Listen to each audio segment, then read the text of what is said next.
Amawulire gonna googera ku Mufaransa Kalim Musitafa Benzema anti yasitukidde mu kirabo ekya Ballon. Benzema yazaalibwa ennaku z'omwezi nga 19 Desemba wa 1987 mu kibuga Lyon mu ggwanga lya Bufaransa. Omupiira yatandika okugusamba nga wa myaka 8 mu ttiimu emanyiddwa nga Ballon mu ggwanga ly'e Bufaransa. Ng'akuzeemu oluvannyuma yeegatta ku ttiimu ya Olympique Lyon, wabula yatandika asamba ku mutendera gw'abaana abali wansi w'emyaka 16. Sizoni ya 2024 yasomusibwa okuteekebwa ku ttiimu ya Lyon ey'okubiri, era sizoni gye yaggweera ng'ateebye goals 10 n'agiyamba okumalira mu kifo ekyokubiri mu kibinja ekyokuna mu yali ezannyira.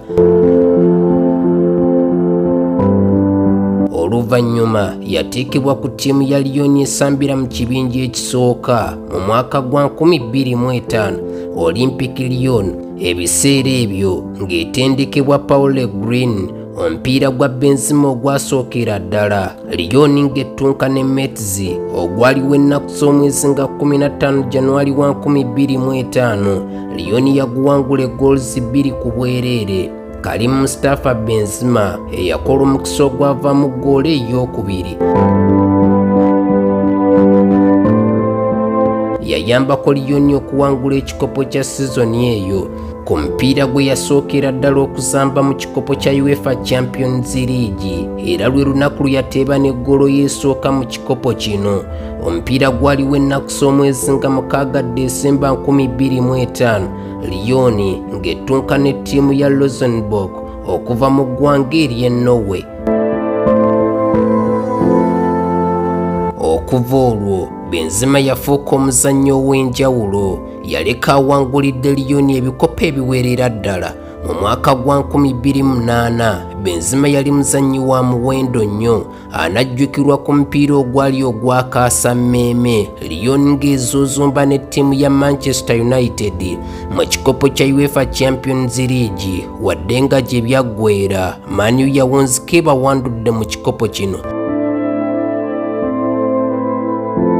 Manchester United ebiseera ebyo ng'etendekebwa Sir Alex Ferguson yayagala okugula omuzannyi ono, wabula kino ne kitasoboka. Omwaka ogwo yalondebwa ng'omuzannyi asinze banne okukyanga akapiira mu liigi ya Bufaransa, era n'ateekebwa ne ku ttiimu y'abazannyi 11 UEFA beeronda ababa basinze mu mwaka. Ennaku z'omwezi nga mu Julayi wa 2009 yeegatta ku ttiimu ya Real Madrid nga yagulibwa obukadde 35 obwa pawunda. Omupiira gwo gwasookera ddala mu liigi ya La Liga, Madrid yali ettunka ne ttiimu ya Deportivo La Corona nga yaguwangula goals 3-2. Benzema yakawangulira Real Madrid ebikopo 23 okuli ebya Champions League 5 saako ebya La Liga 4, era ne sizoni ewedde ono yagiyambyeko okukola ebyafaayo ebitagambika ng'ewangula ekikopo kya UEFA Champions League saako La Liga, nga Benzema era ye yali omuzannyi eyasinga banne okulengera akatimba mu bikopo byombiriri, nga sizoni we yaggweera nga ye omuzannyi ateebye ggoolo 44 mu bikopo byonna. Ebyo nno bye bimweyimiridde okuwangula Ballon ku myaka 34 gy'alina, ng'eno yeesookedde ddala mu bulamu bwe. Kanjira nkukomya wano, nze Jammeh Radio Uganda.